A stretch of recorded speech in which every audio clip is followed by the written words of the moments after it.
அப்பா வந்து தினமும் ஐஸ் விக்கிறாரு சார். அம்மா வந்து ஒரு ஷோரூம்ல ஒர்க் பண்றாங்க சார்.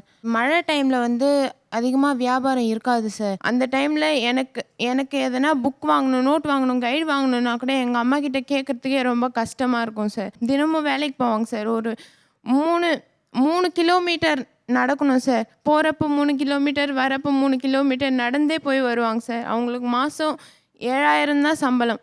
அதுக்கு ரொம்ப கால் வலிக்கும் சார் அவங்களுக்கு. ஆனா அத வெளியில கூட காமிச்சுக்க மாட்டாங்க. என்ன வேலை 3 கிலோமீட்டர் போயிட்டு வந்தது? ஒரு ஷோரூமில் ஒர்க் பண்ணுறேன் ஆ. சார். இந்த ஹவுஸ் கீப்பிங் மாதிரி பண்ணுவேன் சார். என்ன மாதிரி என் குழந்தைங்க இருக்கக்கூடாது அப்படின்றது தான் சார் எனக்கு எண்ணம். எங்களுக்கு இருக்கிறது ஒரே ஒரு ரூம் தான் சார். அந்த ரூமில் எனக்கு எனக்கு வந்து ஒரு 9 மணி ஆச்சுன்னா கை கால் வலி. அதனால் என் குழந்தைங்க எனக்கு லைட்லாம் ஆஃப் பண்ணிவிடுவாங்க. 9 மணிக்கெலாம் வெளியே தான் போய் படிப்பாங்க. நடந்து வெளியவே படிப்பாங்க. வாசலில் ஒரு ஸ்ட்ரீட் லைட் இருக்குது. இல்லைன்னா சமையல் ரூமில் படிப்பாங்க. அப்படி தான் சார் படிப்பாங்க.